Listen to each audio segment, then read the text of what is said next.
اظہار کریں گے۔ بسم اللہ الرحمن الرحیم۔ اللہ تیری عبادت کرتے ہیں، تیرے سے ہی مدد مانگتے ہیں۔ میں سب سے پہلے ڈاکٹر ثانیہ نشتر بہت آپ کو خراج تحسین پیش کرنا چاہتا ہوں۔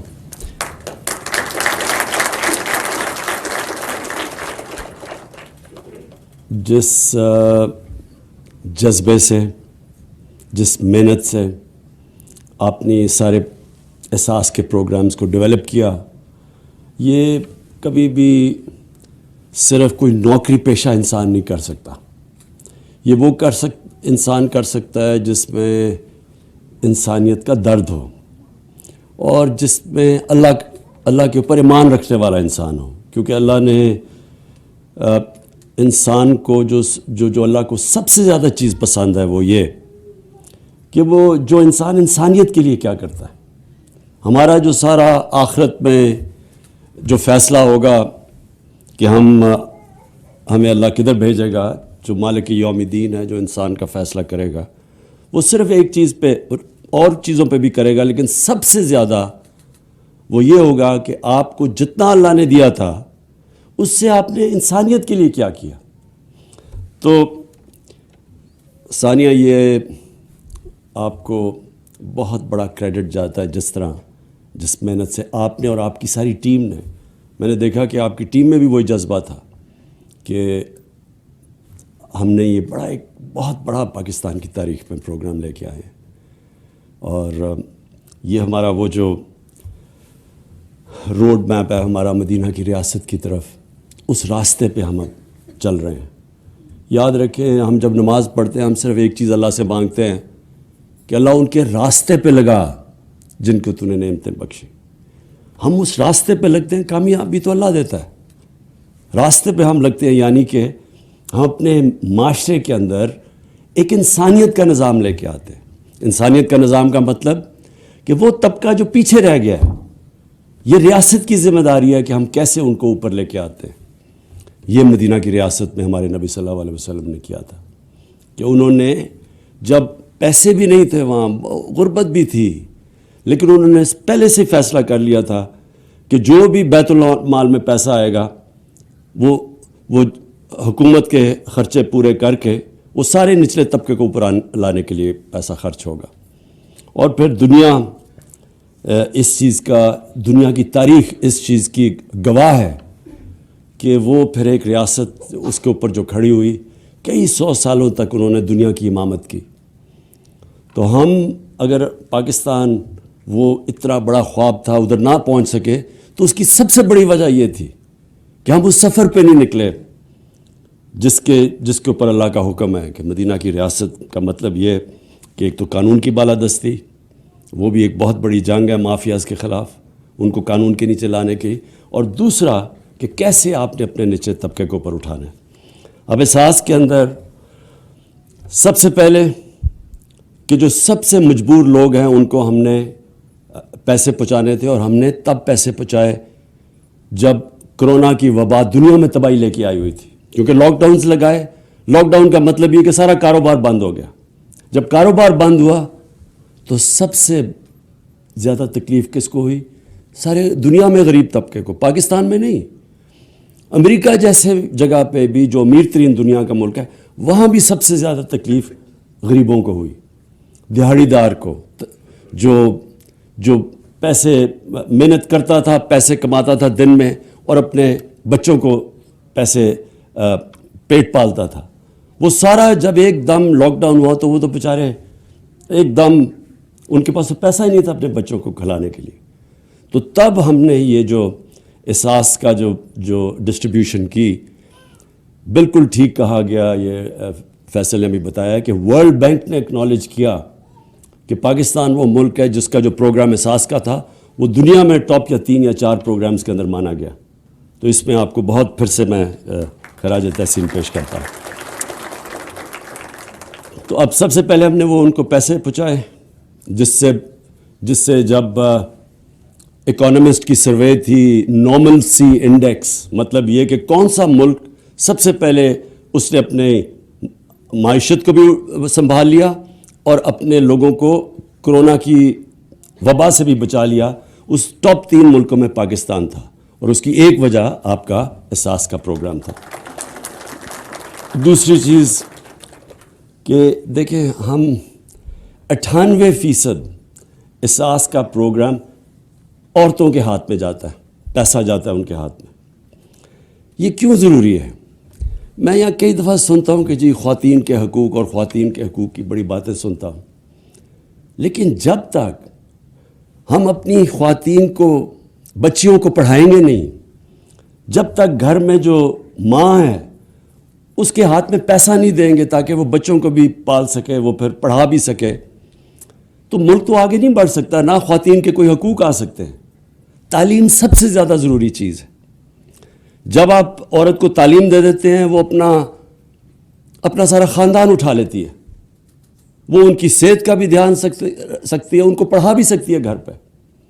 میرا جو سب سے بڑا، میں جو اپنی اگر کسی کا شکریہ ادا کروں اپنی زندگی کا، کہ جس کی سب سے زیادہ محنت میرے پہ تھی، وہ میری والدہ کی تھی۔ اور میری والدہ کی اس لیے تھی، وہ پڑھی لکھی تھی، تو میں تو کھیلنے کا، مجھے تو بچپن سے شوق تھا، تو میں تو پڑھتا ہی نہ اگر میری والدہ مجھے بٹھا کے پڑھاتی نہ۔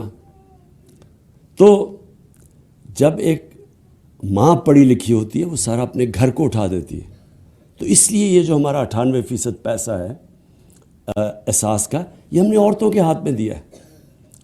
اور پھر یہ جو ہم نے بچے جو اسکول سے باہر ہیں، اور یہ بھی ایک بہت بڑا ہمارا المیہ ہے کہ ہم نے کبھی توجہ ہی نہیں دی کہ ہم اتنے زیادہ تعداد میں ہمارے بچے اسکولوں میں نہیں جاتے، تو اس کے لیے بھی احساس کا یہ بہت زبردست پروگرام ہے۔ اسٹائپنڈ دیتے ہیں، اور لڑکیوں کو زیادہ اسٹائپنڈ دیتے ہیں کہ زیادہ ضروری ہے کہ لڑکیاں اسکول میں جائیں ہماری۔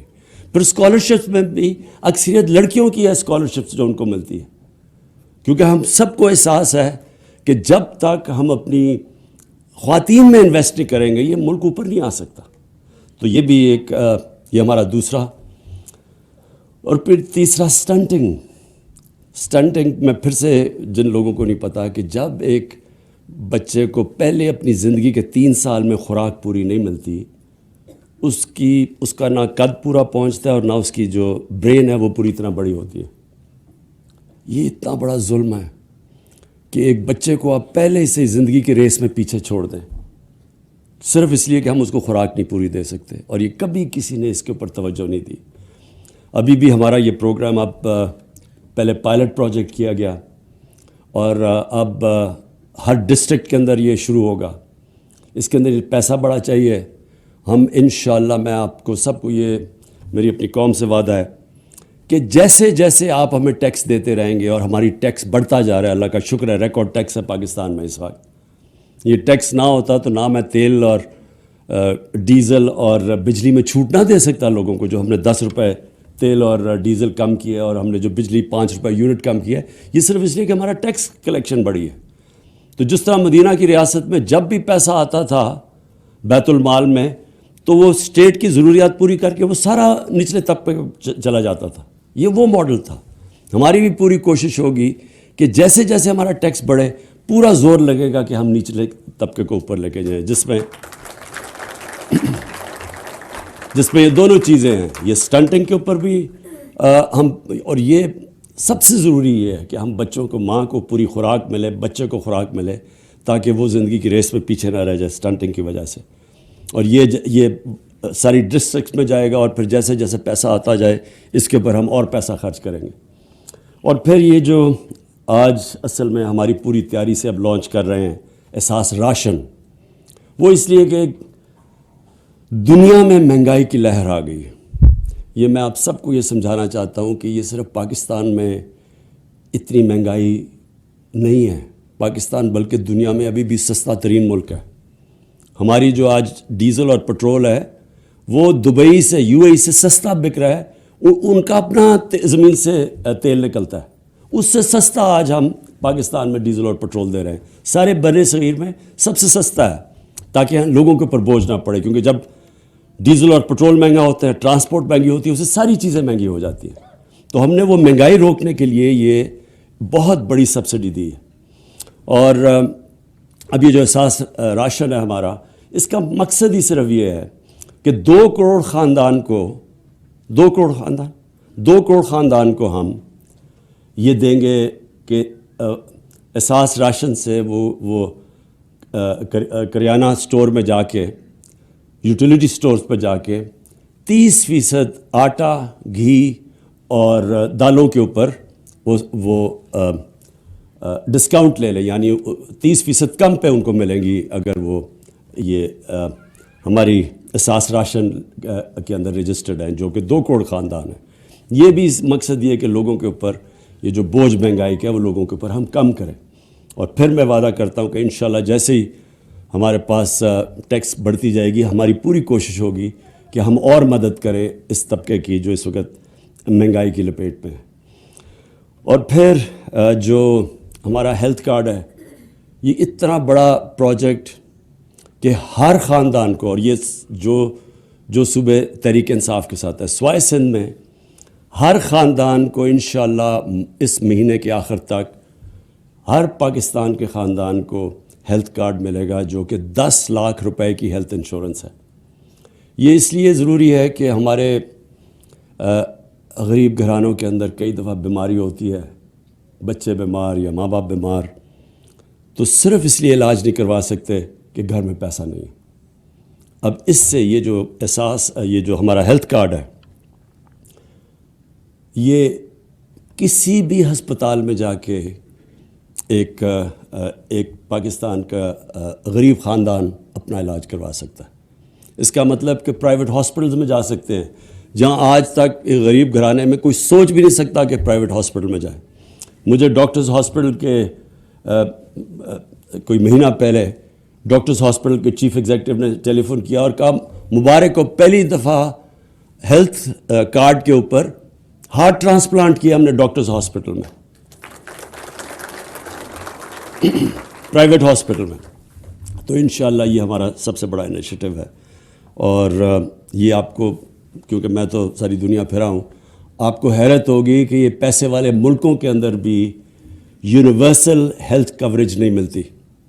امیر ترین ملکوں کے اندر بھی ہر کسی کے پاس گورنمنٹ مفت ہیلتھ انشورنس نہیں دیتی، یعنی پیسے دینے پڑتے ہیں ہیلتھ انشورنس کے لیے، یا ہم سب کو مفت ہیلتھ انشورنس دے رہے ہیں۔ اور وہ اس کا مقصد آخر میں یہ ہے میرا کہ ہمارا ملک وہی مدینہ کی طرز کے اوپر ایک فلاحی ریاست بنے۔ فلاحی ریاست ایک سب سے مہذب معاشرہ، میری جو زندگی کا تجربہ ہے وہ ایک فلاحی ریاست ہوتی ہے۔ میں جب اسکول میں تھا تو میں جب برطانیہ گیا پہلی دفعہ، تو زندگی میں پہلی دفعہ میں نے ایک فلاحی ریاست دیکھی، تو وہ مجھے کبھی میں وہ بھولا نہیں کہ کس طرح وہ انسان کی زندگی کی قدر ہے وہاں، اس کو کس طرح پروٹیکٹ کرتی ہے ایک ریاست۔ تو وہ، اور پھر ہمیں پتہ چلا کہ یہ تو مسلمانوں کی مدینہ کی ریاست سے ساری دنیا میں پھیلی ہے فلاحی ریاست۔ پھر ہمیں پتہ چلا، ہم سمجھے کہ یہ مغرب میں ایجاد کی گئی ہے، یہ مسلمانوں نے فلاحی ریاست پہلی دفعہ شروع کیا تھا دنیا کی تاریخ میں۔ اور ہمیں افسوس سے کہنا پڑتا ہے کہ آج مسلمان دنیا میں بہت کم ملک ہیں جو کوشش بھی کر رہے ہیں فلاحی ریاست کی طرف جانے کے لیے۔ تو میں آخر میں ثانیہ آپ کو اور آپ کی ٹیم کو آج اپنے ملک کی طرف سے خراج تحسین پیش کرتا ہوں۔